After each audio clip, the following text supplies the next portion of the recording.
Hello everyone, स्वागत है आपका रेप्लिका वर्ल्ड में। आज हम लोग पढ़ने वाले हैं वायरस कल्टीवेशन के बारे में। तो चलिए शुरू करते हैं। सबसे पहले हम लोग जानते हैं कि वायरस कल्टीवेशन का मतलब क्या होता है। जैसे कि आप लोग जानते हैं कि हम लोग लैब में बैक्टीरिया, फंगस या एल्गी का कल्टीवेशन कराते हैं, उसी तरीके से हम वायरस का भी कल्टीवेशन कराते हैं, यानी वायरस को लैब में ग्रो कराते हैं, उसको हम लोग वायरस कल्टीवेशन कहते हैं। अब जैसे कि हम लोग जानते हैं कि जो वायरसेस होते हैं वो ऑब्लिगेट इंट्रासेलुलर पैरासाइट होते हैं, यानी कि वो सेल के अंदर ही ग्रो कर सकते हैं, सेल के बाहर वो नॉन लिविंग होते हैं। इसलिए हम लोग कहते हैं कि जो वायरस होता है वो कनेक्टिंग लिंक होता है लिविंग और नॉन लिविंग के बीच में, क्योंकि वो outside the host non living होते हैं, होस्ट के अंदर वो लिविंग होते हैं।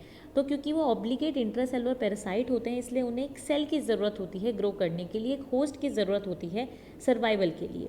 तो इसलिए उनको नॉन लिविंग कल्चर मीडिया में ग्रो नहीं किया जा सकता। जैसे कि हम लोग बैक्टीरिया के लिए बहुत सारे मीडिया यूज़ करते हैं, जैसे कि न्यूट्रिएंट अगार मीडिया, पोटैटो, डेक्सट्रोज अगार, और भी बहुत सारे हैं। तो बहुत सारे अगार मीडिया हम इस्तेमाल करते हैं, ब्रोथ इस्तेमाल करते हैं। तो उन चीज़ों में हम वायरस को ग्रो नहीं करा सकते हैं, ऐसे मीडिया में हम वायरस को ग्रो नहीं करा सकते हैं। हमें वायरस के लिए लिविंग सेल्स चाहिए होंगे। तो आज के इस लेक्चर में हम लोग समझेंगे कि कैसे हम वायरस की ग्रोथ करा सकते हैं, वायरस का कल्टीवेशन किस तरीके से करा सकते हैं। सबसे पहले जानते हैं कि हमें वायरस का कल्टीवेशन कराने की क्या ज़रूरत है। देखिए, सबसे ज़्यादा ज़रूरी तो वो इसलिए कि अगर हम किसी सैंपल में ये जानना चाहते हो कि क्या उस सैंपल में वायरस है, तो इसलिए हमें वायरस का कल्टीवेशन कराना पड़ेगा। अगर हम किसी भी सैंपल में, किसी ब्लड सैंपल में, किसी भी चीज़ में जांचना चाहते हैं कि वायरस है, तो हमें उसका कल्टीवेशन कराना पड़ेगा। इसके अलावा अगर हम वायरसेस को वैक्सीन प्रोडक्शन के लिए इस्तेमाल करना चाहते हैं, तो भी हमें पहले उनको कल्टीवेट कराना पड़ेगा लैब में। अगर हम वायरस के स्ट्रक्चर पे स्टडी करना चाहते हैं, उसकी मॉर्फोलॉजी देखना चाहते हैं, या कैसे वो ग्रो करता है उसकी साइकिल के बारे में समझना चाहते हैं, तो सब चीज़ों के लिए हमें पहले वायरस को कल्टीवेट कराना पड़ेगा लैब में, तभी जाके ये सब चीज़ें हम कर पाएंगे। तो ये हमारा होता है पर्पस ऑफ वायरस कल्टीवेशन। अब हम बात करते हैं नेक्स्ट चीज़ के बारे में, जो कि है हमारी मेथड्स। तो जो वायरस होते हैं उनको कल्टीवेट करने के 3 मेथड्स होते हैं। एक होता है एनिमल इनोक्यूलेशन मेथड, दूसरा होता है एम्ब्रियोनेटेड एग मेथड, और तीसरा होता है टिश्यू या सेल कल्चर मेथड। ठीक है, तो सबसे पहला है हमारा एनिमल इनोक्यूलेशन मेथड। तो एनिमल इनोक्यूलेशन मेथड में क्या होता है, सबसे पहले ये देखते हैं। तो जो वायरसेस होते हैं, हमें पता है कि हम उनको ऐसे ही कल्टीवेट नहीं कर सकते, उनके लिए हमें होस्ट चाहिए होता है या सेल चाहिए होता है। तो ऐसे कुछ वायरसेस होते हैं जो ना तो सेल कल्चर में ग्रो कर पाते हैं, ना ही एम्ब्रियोनेटेड एग में ग्रो कर पाते हैं। तो ऐसे वायरसेस को हम एनिमल्स में इनोक्यूलेट करते हैं। हमारे कुछ लेबोरेटरी एनिमल्स होते हैं, जैसे कि माइस, पिग, हैमस्टर, रैबिट, इस तरीके के कुछ एनिमल्स होते हैं लेबोरेटरी एनिमल्स, उनमें हम वायरसेस को इनोक्यूलेट कराते हैं, उनमें कल्टीवेट करते हैं। तो इस मेथड को हम लोग बोलते हैं एनिमल इनोक्यूलेशन। सबसे पहले चलते हैं इसकी प्रोसीजर की तरफ और देखते हैं कि इसको हम परफॉर्म किस तरीके से करते हैं। तो सबसे इम्पॉर्टेंट चीज़ है सिलेक्शन ऑफ होस्ट। सबसे पहले हमें होस्ट का सिलेक्शन करना होता है, क्योंकि जो वायरसेस होते हैं वो होस्ट स्पेसिफिक होते हैं। ज़रूरी नहीं है कि हर एक वायरस हर एक होस्ट में ग्रो कर जाए। ठीक है, तो वायरसेस होस्ट स्पेसिफिक होते हैं, तो हमें वायरस को पहले माइंड में रखना होगा कि किस वायरस को हम ग्रो कराना चाहते हैं, और उसके अकॉर्डिंग ही हमें होस्ट को सिलेक्ट करना होगा। और दूसरी चीज़ ये है कि जो होस्ट है वो हेल्दी होना चाहिए, कोई भी उसके अंदर डिजीज़ नहीं होनी चाहिए, क्योंकि हमें सिर्फ वायरस की ग्रोथ को ही उसमें स्टडी करना है। क्योंकि ऐसा हो सकता है उसको पहले से कोई डिजीज़ हो और वो मर जाए और हमें लगे कि वो वायरस की वजह से मर गया, वायरस ने उसको इन्फेक्ट कर दिया। तो इसलिए वो जो होस्ट है वो क्या होना चाहिए, हेल्दी होना चाहिए, तभी जाके हम उसमें इनोक्यूलेशन परफॉर्म कर सकते हैं। अब क्या करेंगे हम लोग, सबसे पहले वो जो वायरस है उसको हम अपने एक्सपेरिमेंटल एनिमल में इंजेक्ट करेंगे। तो सबसे पहले वायरस का इंजेक्शन होगा हमारे एक्सपेरिमेंटल एनिमल में। तो अब इंजेक्ट करने के कई तरीके होते हैं। ठीक है, मान लीजिए कि जो हमारा मॉडल ऑर्गेनिज्म है, यानी जो भी हम एनिमल ले रहे हैं इनोक्यूलेशन के लिए, वो हमारा माइस है, क्योंकि ज़्यादातर जो एनिमल्स यूज़ किए जाते हैं उनमें से माइस सबसे ज़्यादा इंपॉर्टेंट है, क्योंकि माइस को ही ज़्यादा यूज़ किया जाता है। तो माइस को हमने यूज़ किया, तो अब माइस में डिफरेंट रूट से हम इंजेक्शन कर सकते हैं वायरस का। जैसे एक हमारा रूट होता है इंट्राक्रेनियल इंजेक्शन। इंट्राक्रेनियल का मतलब होता है कि हम लोग क्या कर रहे हैं, उसके ब्रेन में, उसके क्रेनियम में कर रहे हैं इसको इंजेक्ट। ठीक है, तो इंट्राक्रेनियल इंजेक्शन हो सकता है एक तरीका हो सकता है इंट्रानेजल। कई बार हम नाक के थ्रू भी, यानी नेज़ल कैविटी के थ्रू भी इंजेक्ट करते हैं, वहाँ पर भी इंजेक्ट करते हैं, तो उसको हम लोग इंट्रानेजल बोलते हैं। तो एक रूट हो गया हमारा इंट्राक्रेनियल, एक हो गया इंट्रानेजल, और तीसरा हो गया हमारा सबक्यूटेनिशियस। ठीक है, तो सबक्यूटेनिशियस कौन सा होता है, यहाँ पर जो हमारी स्किन होती है उसकी डिफरेंट लेयर्स होती हैं, तो जो सब क्यूटेनस लेयर होती है वहाँ पर अगर हम इंजेक्ट करते हैं तो हम उसको सब क्यूटेनस इंजेक्शन बोलते हैं। ठीक है, तो इंट्राक्रेनियल इंजेक्शन, इंट्रानेजल इंजेक्शन और सब क्यूटेनस इंजेक्शन, इस तरीके की कुछ हमारी रूट्स होते हैं ये इंजेक्शन के। ठीक है, फिर बात आती है हमने एक बार उसको इंजेक्ट कर दिया, अब हमें क्या करना है। तो अब जब हमने उनको इंजेक्ट कर दिया है तो उनको हमें ऑब्जर्व करते रहना है कुछ टाइम तक, क्योंकि हमें पता है कि वायरस एकदम तो इतना ज़्यादा ग्रो नहीं कर जाएगा, कोई इफेक्ट दिखाए, थोड़ा दिन 1-2 दिन हमें उनके ऊपर ऑब्जर्वेशन रखनी होती है, उनको ऑब्जर्व करना होता है। और ऑब्जर्व करते समय अगर हमने ये देखा कि या तो वो जो एनिमल है उसकी डेथ हो गई है, या उसको कोई डिजीज़ हो गई है, या उसके स्किन पर कोई लेजन्स, कोई मार्क आना शुरू हो गए हैं, तो इसका मतलब ये है कि वायरस सक्सेसफुली हमारा इनोक्यूलेट हो गया और वायरस ने मल्टीप्लाई करना भी शुरू कर दिया, मल्टीप्लाई हो गया है, कल्टीवेट हो गया है। तो हमें कैसे पता चलेगा वायरस कल्टीवेशन का, कि या तो होस्ट जो है यानी जो एनिमल है उसकी डेथ हो जाएगी, या उसको कोई डिजीज़ हो जाएगी, या कोई लेजन हो जाएंगे, उसके शरीर पर कोई मार्क्स भी हो सकते हैं। तो तीनों में से कोई भी चीज़ हो सकती है। एक बार हमने ये चीज़ देखी तो हम क्या करेंगे, वहाँ से वायरस को आइसोलेट कर लेंगे और प्योरीफाई कर लेंगे। ठीक है, क्या करेंगे, वायरस को आइसोलेट कर लेंगे और प्योरीफाई कर लेंगे होस्ट में से। तो ये हमारा हो जाएगा animal inoculation method of virus cultivation. अब बात आती है कि एनिमल इनोक्यूलेशन हम क्यों यूज़ करते हैं। अगर हमें एंटीबॉडीज़ के प्रोडक्शन को आइडेंटिफाई करना है तो करते हैं, अगर हमें इम्यून रिस्पॉन्स देखना है एपिडेमोलॉजी में या ऑन्कोजेनेसिस में तो इसलिए भी हम लोग कर सकते हैं, और कई बार क्योंकि और मेथड से हम ग्रो नहीं करा सकते हैं कुछ वायरसेस को, तो इसीलिए भी हम एनिमल इनोक्यूलेशन करते हैं। चलते हैं नेक्स्ट मेथड पे, जो कि है इनोक्यूलेशन इन एम्ब्रियोनेटेड एग। कई बार हम लोग क्या करते हैं, एम्ब्रियोनेटेड एग में भी इनोक्यूलेशन करते हैं।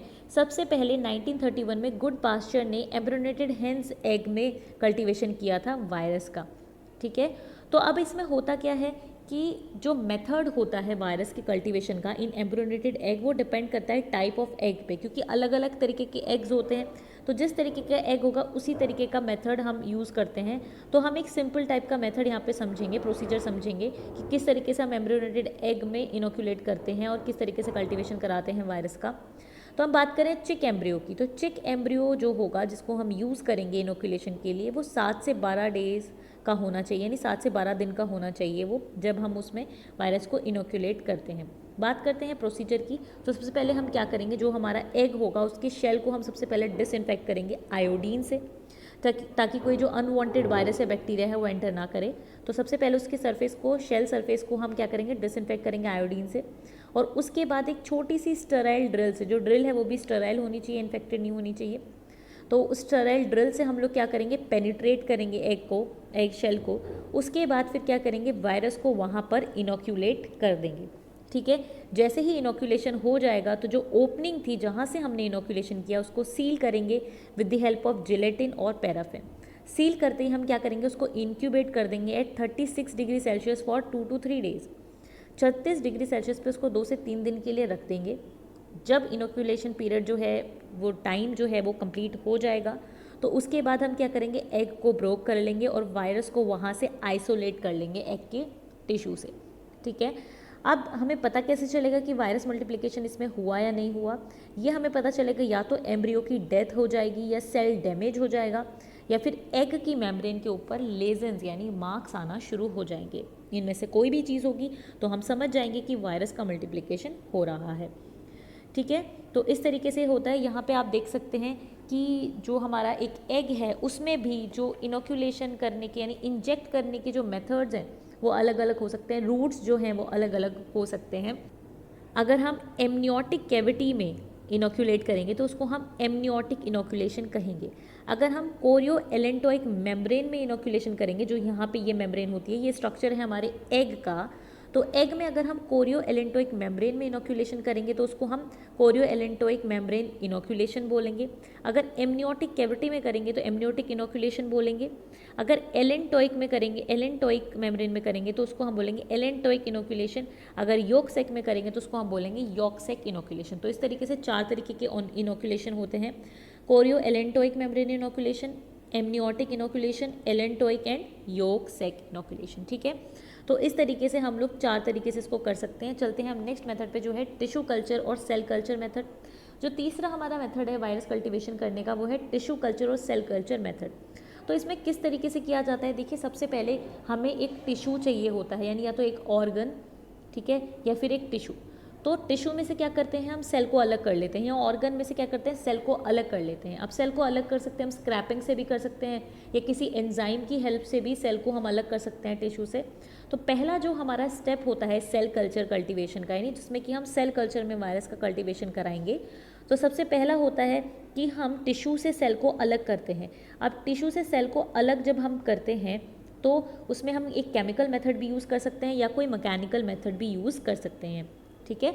तो सबसे पहले हम लोग क्या करते हैं, इंडिविजुअल सेल को आइसोलेट करते हैं टिश्यू से, ठीक है। उसके बाद क्या करते हैं, हम लोग प्राइमरी सेल कल्चर बनाते हैं, ठीक है। प्राइमरी सेल कल्चर हम बनाते हैं।